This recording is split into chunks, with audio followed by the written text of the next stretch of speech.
अस्सलाम वालेकुम स्टूडेंट्स, क्या हाल चाल है। उम्मीद करता हूँ कि आप तमाम ठीक होंगे।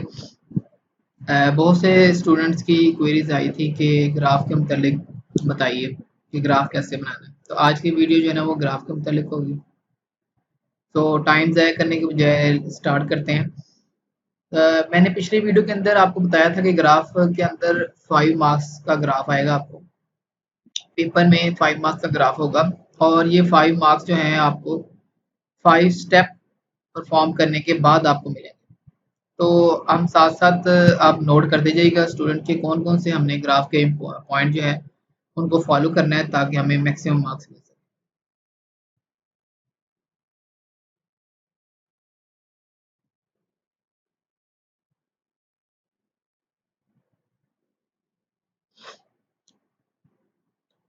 सबसे पहले स्टेप नंबर 1 याद रखिएगा कि आपने एक्सिस प्लॉट करनी है।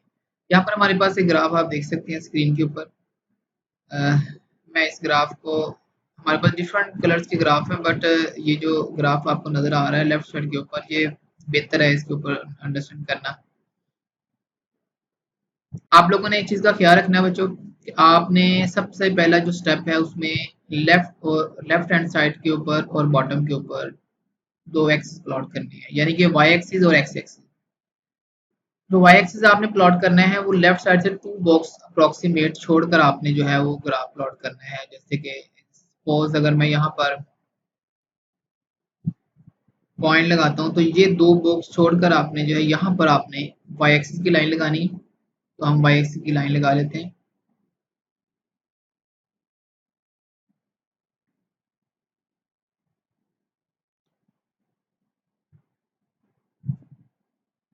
और ग्राफ की ये लाइन कितना एक्सटेंड करनी है इसके बारे में ज़रा आप नोट कर लीजिएगा कि असूलन ये लाइन जो है वो बॉटम से स्टार्ट करनी चाहिए।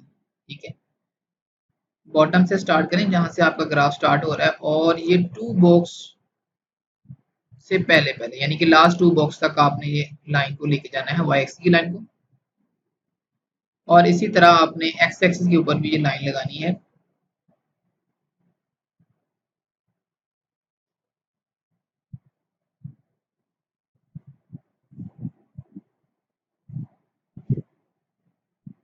ये हमारा स्टेप नंबर 1 होगा, याद रखिएगा बच्चों। देखें ये वाई एक्सिस और एक्स एक्सिस हमने किस तरह लगाई है कि बॉटम से 2 बॉक्स छोड़े हैं और वाई एक्सिस से लेफ्ट हैंड साइड से भी 2 बॉक्स छोड़ के हमने ये एक्सिस प्लॉट की है। ये जो एक्सटेंशन हमने की है इसको आप चाहें तो थोड़ा सा कम भी रख सकते हैं, बल्कि इसको कम रखेंगे तकरीबन आपने जो ग्राफ को प्लॉट करना होता है। एक बात याद रखें स्टूडेंट, इम्पोर्टेंट बात जो है आपने जो ग्राफ प्लॉट करना है वो ग्राफ आपने ये ज़हन में बिठा लें कि 10 बॉक्सेस के ऊपर आपने ग्राफ को प्लॉट करना है, एक्स एक्सिस के लॉन्ग भी और वाई एक्सिस के लॉन्ग भी 10 बॉक्स आपने लेने हैं। तो 10 बॉक्स को के अंदर आपने मार्क कर लेना है। उस मैक्सिमम 12 बॉक्स तक आप लाइन लगा सकते हैं। ये मैंने कुछ एक्स्ट्रा लाइन लगा दी है जस्ट फॉर अंडरस्टैंडिंग। अदरवाइज आपने जो लाइन लगानी है वो 10 बॉक्स तक लगानी है अलॉन्ग वाई एक्सिस और अलॉन्ग एक्स एक्सिस। उसके बाद जो इम्पोर्टेंट काम है आपने याद रखना है बच्चों, आपने एरोस लगाने हैं और यहाँ पर आप लिखेंगे एक्स एक्सिस और सिमिलरली आप जो एंड है वहां पर आप लिखेंगे वाई एक्सिस। आप भी कह सकते हैं हमारे पास, मैं थोड़ा सा छोटा करता हूँ भी ताकि हमें ये ग्राफ की जो लाइन है वो क्लियर नज़र आ जाए। ये देखें हमें एक्चुअली चाहिए यहाँ तक, तो चले मैं यहाँ तक ये लाइन लगा देता हूँ यहाँ तक।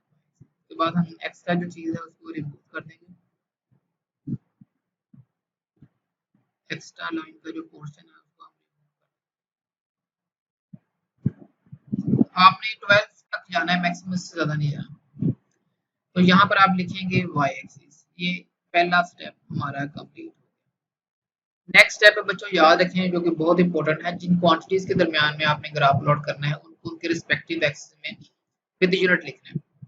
चलें जैसे कि एग्जांपल के तौर पर हम कंसीडर करते हैं कि हमारे पास जो ग्राफ है वो एक्स और एक्स स्क्वायर के दरमियान है। तो स्टेटमेंट में गिवन होगा कि आपने जो x है उसको लेना है लॉन्ग x एक्सिस, तो मैंने ले लिया x, उसको ले लिया लॉन्ग x एक्सिस, साथ इसका यूनिट मेंशन करना है आप लोगों ने, और y को ले लिया आपने अलोंग z एक्सिस। अच्छा, फर्ज करें कि क्वेश्चन में गिवन है कि x जो है वो n के बराबर है, तो आप यहाँ पर x की जगह n पुट कर देंगे, और y की जगह n स्क्वायर गिवन है तो आप यहाँ पर n स्क्वायर पुट कर देंगे, और एरोस हमें ये बता रहे हैं कि n स्क्वायर की वैल्यू ऊपर की तरफ इंक्रीज कर रही है, और साथ इसका यूनिट आपने लाजमी, ठीक होगी बात। ये हमारा स्टेप नंबर 2 हो गया, यानी कि स्टेप नंबर 2 के अंदर आपने जिन क्वांटिटीज के दरमियान अगर अपलोड करना है उनको उनके रिस्पेक्टिव एक्सिस में विद यूनिट लिखना। थर्ड नंबर पे बच्चों याद रखिए आपने स्केल, जो कि सबसे इंपॉर्टेंट पार्ट है इस ग्राफ का, वो स्केल बनाना है। तो स्केल के लिए आपने अपनी कौन सी जगह मखसूस करनी है, उसके लिए आप याद रखिए बच्चों के टॉप राइट साइड के ऊपर आपने एक बॉक्स की शक्ल में ये स्केल को लिखना है। जैसे कि सपोज आप क्या करेंगे, यहाँ पर पेन से या पेंसिल से आप यहाँ पर एक बॉक्स बनाएंगे 4x4 या 6x6 का, इसके अंदर आप जो है 4x4 का बना लें, 5x5 का बना लें, इट्स अप टू यू, जहाँ पे आप देख रहे हैं इजी डाटा आपका है। इस तरह आपने यहाँ पर इस पोर्शन के अंदर आपने एक बाउंड्री बना ली है, इसके अंदर वो आपने स्केल लिखना है। तो हम जो करते हैं सबसे पहले ऊपर स्केल की हेडिंग दे देते हैं।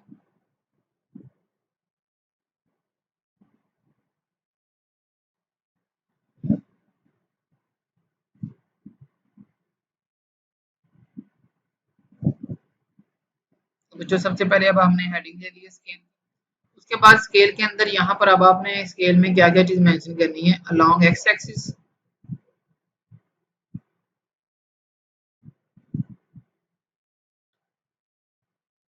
And along y axis. ये दो तरह से आपने स्केल को मेंशन करना है। अलोंग एक्स एक्सिस आपने बच्चों बताना है कि वन बिग स्क्वायर किसके बराबर है, और अलोंग वाई एक्स एक्सिस भी आपने बताना है वन स्मॉल स्क्वायर किसके बराबर है। इसी तरह अलोंग वाई एक्सिस भी आपने इन दो क्वांटिटीज के बारे में बताना है, वन बिग स्क्वायर और वन स्मॉल स्क्वायर। यहाँ पर आप देखें जरा, वन बिग स्क्वायर से क्या मुराद है, वन स्मॉल स्क्वायर से क्या मुराद है। बच्चों मैं थोड़ा सा ग्राफ को इनलार्ज करता हूँ, और इस इनलार्ज करते हुए हम देखते हैं कि यहाँ पर हमारे पास जो है वन बिग स्क्वायर क्या मुराद है। यहाँ पर आप देख लें कि मैं एक बाउंड्री बनाने जा रहा हूँ, जरा गौर से देखिएगा। ये टॉप राइट साइड के ऊपर ये वाला पोर्शन है, ये एक बिग स्क्वायर है, ये जो मैं अभी मार्क कर रहा हूँ येलो कलर से, ये एक बिग स्क्वायर। तो ग्राफ के अंदर हमने along x axis and along y axis ये बताना होता है कि बिग स्क्वायर की क्या वैल्यू ली है आपने। और यहाँ पर देखें इसके अंदर, चलिए मैं इसको रेड से हाईलाइट करता हूँ, एक स्मॉल स्क्वायर, एक बिग स्क्वायर के अंदर अगर आप काउंट करें 1 2 3 4 5 6 7 8 9 एंड 10, ये 10 स्मॉल बॉक्सेस। तो आपने इन स्मॉल बॉक्सेस की वैल्यू बतानी है और एक बिग स्क्वायर की वैल्यू बतानी है। तो ये मुराद है वन बिग स्क्वायर और वन स्मॉल स्क्वायर का, ठीक हो गया। तो अब हम डाटा चूज कर लेते हैं। सपोज हमारे पास डाटा डाटा कुछ यूं है कि हमारे पास जो n है उसकी वैल्यू स्टार्ट हो रही है 1 से, 2 है, 3 4 5 6 7 8 9 एंड 10। सिमिलरली हमारे पास जो n स्क्वायर है गिवन है वो है 1 4 9 16 25 36 49 91 एंड 100। ये डाटा गिवन होगा पेपर के अंदर आपके पास, ये डाटा आपके पास क्या होगा, गिवन होगा। अब आपने इनको इसको ग्राफ की सूरत में प्लॉट करना है, लेकिन सबसे पहले हमें स्केल को बनाना होगा। अब देखिए आपको मैंने बताया शुरू में कि आपने 10 बॉक्सेस को चूज करना है, 10 बॉक्सेस के अंदर अपना ग्राफ को प्लॉट करना है। तो अब आपके पास जो अलाउड बॉक्सेस हैं वो कितने हैं, 10। ये हमेशा 10 ही लेने हैं बच्चों, आपने ये बात याद रखिएगा। कितने बॉक्सेस लेने हैं आपने, 10। अब हमारे पास डाटा की सबसे पहले n को लेना है लॉन्ग एक्स एक्सिस, तो n की वैल्यूज देखते हैं, काउंट करते हैं 1 2 3 4 5 6 7 8 9 10 वैल्यूज हैं और 10 ही बॉक्स हैं। तो कॉमन सेंस को यूज करते हुए जो है ना वो हम यहाँ पर फार्मूला के बगैर ही ये अंदाजा लगा सकते हैं कि हर बॉक्स के अंदर एक एक वैल्यू आएगी। इसी तरह के आप समझें, आपके पास 10 बॉक्सेस पड़े हुए हैं और आपके पास 1 रुपीज 10 टाइम है, यानी कि 10 रुपीज है चेंज की फॉर्म में। तो आपने हर बॉक्स के अंदर इक्वल पैसे रखने हैं, तो आप क्या करेंगे, हर बॉक्स में एक एक रुपया रख देंगे। सिमिलरली ग्राफ भी ऐसे बनता है, हमेशा हर वैल्यू को इक्वली डिवाइड करना होता है। आप इन बॉक्सेस को, इन बिग स्क्वायर को आप यूं समझेंगे ये एक बॉक्स है जिसके अंदर आपने पैसे डालने, और जो आपका डाटा होगा वो आपके पैसे होंगे। आपने हर बॉक्स के अंदर इक्वल अमाउंट जो है ना वो पैसों की डालनी है, पैसों की रखनी है। तो इस तरह आप हमेशा जो है ना स्केल बनाएंगे तो आपको कोई प्रॉब्लम नहीं होगी। तो अब हमारे पास क्या हुआ कि हमने वन बिग स्क्वायर क्या चूज कर लिया, 1, ठीक है। तो 1 साथ यूनिट आपने लाजमी मेंशन करना है, जो भी क्वांटिटी होगी उसका यूनिट आपने लाजमी मेंशन करेंगे। उसके बाद आता है बच्चों स्मॉल स्केल। अच्छा, जहां पर आप देखें कि 1 बिग स्क्वायर की वैल्यू अगर आपको कॉमन सेंस सिंपल से प्रॉब्लम आ रही हो, तो हमारे पास एक फार्मूला है। इस फार्मूले की मदद से हम जो है ना वो एक्स एक्सिस के लॉन्ग या वाई एक्सिस के लॉन्ग बिग स्क्वायर की वैल्यू निकाल सकते हैं। तो यहाँ पर मैं मेंशन करता हूँ कि for 1 big square, for big square हमारे पास फार्मूला जो है वो है maximum value minus minimum value divided by number of box. तो ये हमारे पास आ जाएगी 1 बिग स्क्वायर की वैल्यू। तो हम यहाँ पर डाटा रख लेते हैं। हमारे पास मैक्सिमम वैल्यू थी बच्चों 10, मिनिमम वैल्यू थी 1, और हमने कितने बॉक्स पे ग्राफ बनाना था, 10 के ऊपर। हमारे पास आंसर आया 9/10 और 0.9 हमारे पास आंसर आ गया। अब देखें फार्मूले में हमारे पास आया आंसर 0.9, और जो हमने वैल्यू अभी चूज की है 1 की है। अब देखें ये डिफरेंस को कैसे रिमूव करना है। याद रखें बच्चों कि जब भी आपके पास डाटा होल नंबर में हो तो कोशिश करें कि आप जो स्केल बना रहे हैं उसमें बिग स्क्वायर की वैल्यू जो है ना वो होल नंबर में आ जाए। तो आपने कोशिश करनी है कि आपके पास जो वैल्यूज आ रही है फार्मूले के बाद उसको नियर टू 10 जो है ना राउंड ऑफ कर दें। तो मजीद आसानी के लिए आपको एक ट्रिक बता रहा हूँ कि आपके लिए ग्राफ बनाना बहुत आसान हो जाएगा अगर आप अपने बिग स्क्वायर की वैल्यूज को इन वैल्यूज में से चूज करें जो मैं यहाँ पर आपको मेंशन कर रहा हूँ। आप ये समझें कि एक ट्रिक है अपने ग्राफ को आसान बनाने के लिए। वो वैल्यूज क्या है, जो याद रखिए, या तो 1 रख सकते हैं आप, या 2 रख लें, या 5 रख लें, या 10 रख लें। इन वैल्यूज में से आपने अपने ग्राफ के लिए 1 बिग स्क्वायर की वैल्यू चूज करनी है। अगर इनके अलावा कोई वैल्यू फार्मूले में से आ रही हो तो आपने इनके करीब करीब वाली वैल्यू को राउंड ऑफ कर देना। जैसे कि मेरे पास ये 0.9 आ रहा है, 0.9 इज नियर टू द 1, तो हम 1 बिग स्क्वायर की वैल्यू 1 रखते हैं। क्लियर होगी बात। इसी तरह अगर आपके पास आता है 1.5 तो आप 2 कर सकते हैं, 1.8 आता है आप 2 कर सकते हैं, ठीक है। तो यूं अगर आप इन वैल्यूज में से बिग स्क्वायर की वैल्यू को चूज करते हैं तो फर्क सिर्फ इतना पड़ेगा कि आपके लिए ग्राफ बनाना आसान हो जाएगा। बट ये है कि थोड़ी सी आप अनसर्टेनिटी जरूर होगी, बट ये है कि आपके लिए एज अ स्टूडेंट जो है ना वो आपके बेनिफिट में जाएगी ये बात। तो उसके बाद 1 स्मॉल स्केयर की वैल्यू चूज करते हैं। तो 1 स्मॉल स्केयर की वैल्यू कैसे निकालेंगे, याद रखें, for 1 small square 1 big square की वैल्यू को आप बच्चों हमेशा 10 पे डिवाइड करेंगे। ये 10 पे क्यों डिवाइड किया, मैंने आपको भी बताया था कि एक बिग स्केयर के अंदर 10 स्मॉल स्केयर होते हैं। क्लियर होगी बात, यहाँ पे देख सकते हैं आप। इस वजह से 10 से डिवाइड करेंगे तो हम क्या करेंगे, 1 डिवाइडेड बाय 10 करेंगे तो आंसर आ जाएगा 0.1। तो यहाँ पर हमारे पास आंसर आ गया 1 स्मॉल स्केयर की वैल्यू आ गई 0.1 यूनिट। 7 यूनिट बच्चों लाजमी मेंशन करना है।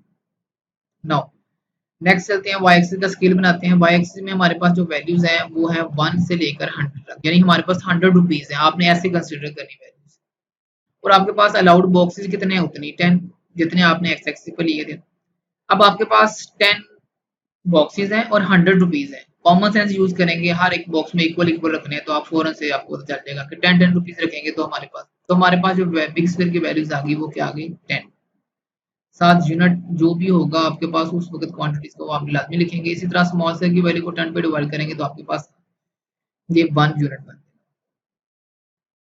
तो ये हमारे पास स्केल कंप्लीट हो गया। जब हम स्केल कंप्लीट कर लेंगे वो आपके ऊपर है बच्चों कि आपने स्केल को फार्मूले की मदद से चूज करना है या कॉमन सेंस को यूज करते हैं। मैंने दोनों मेथड आपको बता दिए।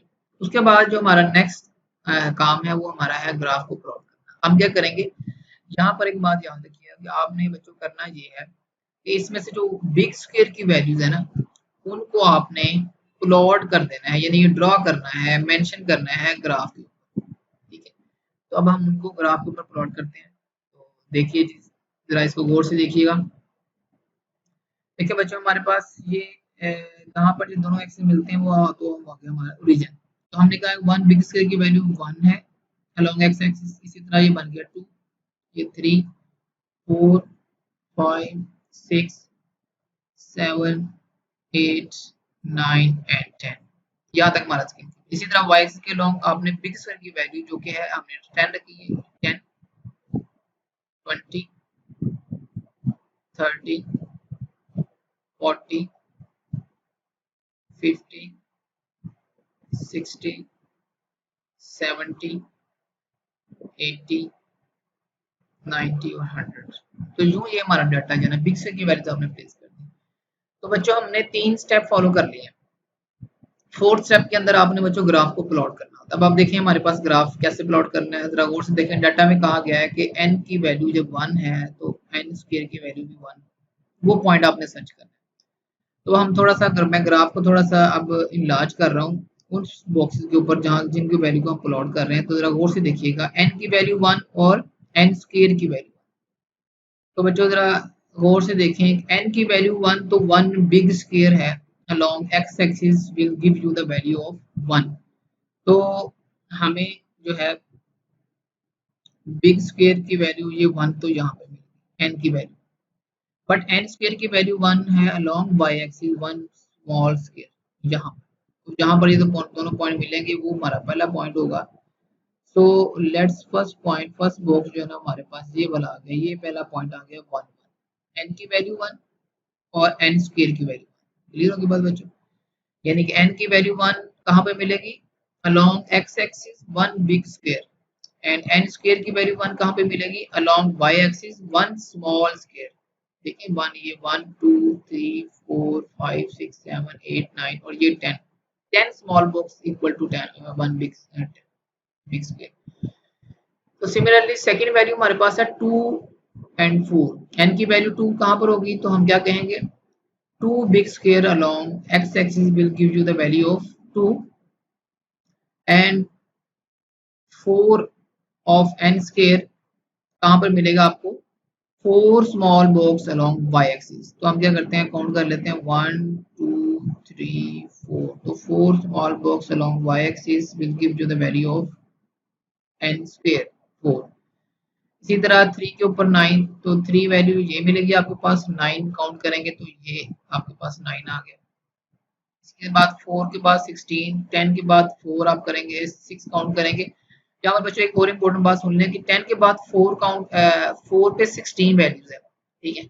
तो 16 वैल्यू के लिए आप क्या करें, 10 के बाद 6 प्लस कर लें या 20 में से 4 माइनस कर लें। जहां पर आपको अप्रोच करना इजी है, तो 20 से 4 माइनस करना इजी है, तो दैट्स व्हाई हम क्या करेंगे 20 से 4 को माइनस करेंगे, 4 बॉक्स से माइनस करेंगे तो हम 16 पे पहुंचेंगे। मैं थोड़ा सा इसको मजीद इलाज कर रहा हूँ स्टूडेंट के लिए कि जो बच्चे इसको जरा देख रहे हैं वो उनको ये जरा क्लियर नजर आ जाए।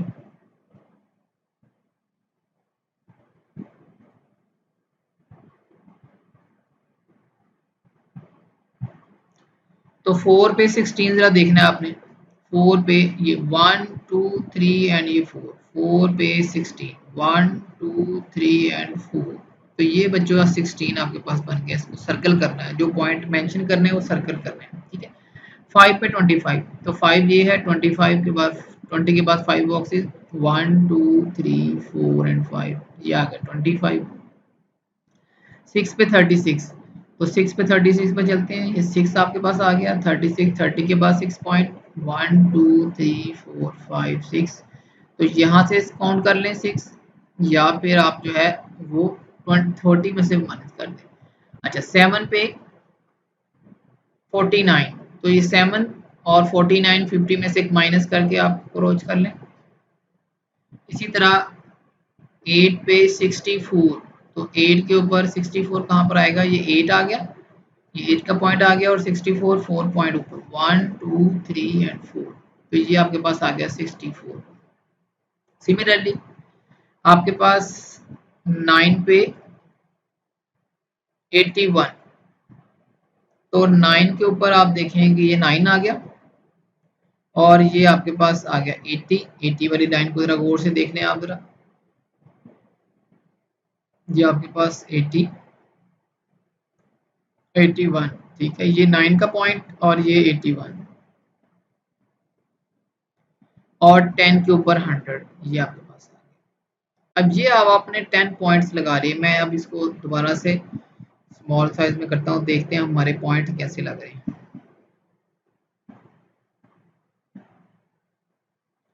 तो यहाँ पर अब जो हमने ग्राफ को ऑब्जर्व करना है, तो ग्राफ देखिए हमारे पास कुछ एक कर्व की फॉर्म में आ रहा है, ठीक है। अब आपने क्या करना है, आपने इन ग्राफ को आपस में मिला देना, ठीक है। इनको मिलाने के लिए हम क्या करेंगे, ये फ्री हैंड कर्व एक बन रही है, तो आप इस पॉइंट को आपस में, इस ग्राफ को आपस में मिला देंगे, ठीक है। तो हम इसको मिलाते हैं आपस में।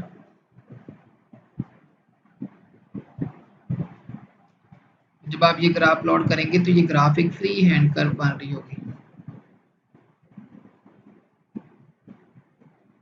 इस तरह के जो ग्राफ हैं बच्चों वो बनते हैं फ्री हैंड कर्व, ठीक है। एक आधा पॉइंट जो है वो आप देख लेंगे, ये हमारे लिखने में कोई मिसिंग थोड़ा सा है, तो ये आपके पास आ गई कर्व। याद रखिए आपने पॉइंट को सर्कल लाजमी करना है, ठीक है। तो ये आपके पास आ गए जी ग्राफ बनाने का मेथड। मैंने कोशिश की है कि इसमें से तमाम पॉइंट हैं ना उनको डिस्कस किया जाए, अगर फिर भी कोई पॉइंट आपका रह जाए तो आपने उनको डिस्कस करना है। अब यहाँ पर एक बात लास्ट में जो इम्पोर्टेंट बात है वो ये है कि जब आप ग्राफ प्लॉट कर लें तो ग्राफ प्लॉट करने के बाद अक्सर क्वेश्चन पूछा जाता है कि ग्राफ को कंक्लूड करें। What do you conclude from the graph, find the slope of the graph, ठीक है। तो इस तरह की चीज़ें जो है ना वो अब आपसे पूछी जा सकती हैं, तो आपको स्लोप फाइंड करना आती होगी तो आप स्लोप फाइंड कर लें। इसके बाद अगर कंक्लूजन पूछा रहा है कि ग्राफ की शेप कैसी है, graph is not a straight line, graph is a curve, parabolic, hyperbolic, इस तरह की जो कर्व होंगी वो आप बता दें, इंक्रीजिंग है, डिक्रीजिंग है, तो ये सारी इंफॉर्मेशन आप फाइनल जो स्टेप है उसके अंदर बताएंगे। तो जो 5 स्टेप कंप्लीट हो जाएंगे तो आपके क्वेश्चन कंप्लीट हो जाएगा। स्टूडेंट होपफुली आपको ग्राफ बनाने की समझ लग गई होगी। इसके अलावा फिर भी अगर आपको कोई पॉइंट समझ ना हो तो आप कमेंट्स बॉक्स में मुझसे पूछ सकते हैं। होपफुली आप इन तमाम पॉइंट को अंडरस्टैंड कर गए होंगे। अल्लाह हाफ़िज़।